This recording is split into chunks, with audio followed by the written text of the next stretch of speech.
नमस्कार मंडळी, स्वागत आहे आपल्या यूट्यूब चॅनलवर। मुरांबा या मालिकेच्या पुढील भागात आपल्याला असं पाहायला मिळतं की आता इरावती अक्षयकडे आलेली असते आणि म्हणते, आय नो, मला माहिती आहे की काय घडलं आहे तुझ्यासोबत, काय नाही, पण रमाने हे बघ इल्लीगल फाईल पाठवलेली आहे।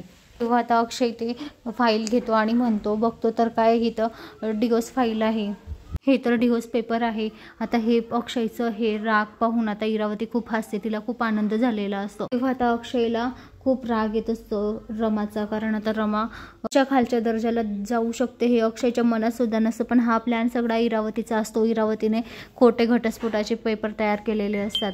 तर मंडळी, आता पुढे इरावती आता अक्षयच्या मनामध्ये खूप काही भरणार, इतकं काही भरणार की अक्षय डायरेक्ट आता रमाला घटस्फोट देणार, तिच्या सगळ्या वस्तू, त्यांच्या लग्नाचा फोटो वगैरे सगळं आता फेकून देणार। तो आता अक्षय सगळ्या वस्तू रमाच्या ज्या असतात त्या बाहेर आणून फेकतो, फोटो बाहेर फेकतो आणि म्हणतो, रमाचं आता या घरामध्ये नाव नको, तिची वस्तू नको, तिची आठवण नको, तिचं काहीच नको, तिचं नावसुद्धा कोणी घेणार नाही, असं म्हणून आता सगळ्यांना धमकावत असतो आणि त्या वस्तूंना आता आगपेटी लावून आता तो पेटवून टाकतो। तर आता हे सगळं रमा बघत असते, हे रमाला पाहून खूप वाईट वाटत असतं। हे सगळं इरावतीचा प्लॅन असतो।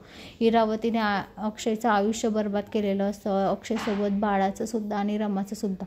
तर मंडळी, आता येणाऱ्या पुढील भागामध्ये अक्षय आता रमाला म्हणजे जवळ घेईल का, आणि माही आता खरं सांगेल का अक्षयला काय झालं काय नाही नेमकं, की इरावती आत्यानेच तुमचं संसार उद्ध्वस्त केला असं आता माही मुकादमांना सांगणार का, हे आपल्याला येणाऱ्या पुढील भागात पाहायला मिळेल। तर मंडळी, अशाच मालिकेच्या नवनवीन अपडेटसाठी चॅनलला लाईक आणि सबस्क्राईब करा, शेअर करायला विसरू नका। धन्यवाद।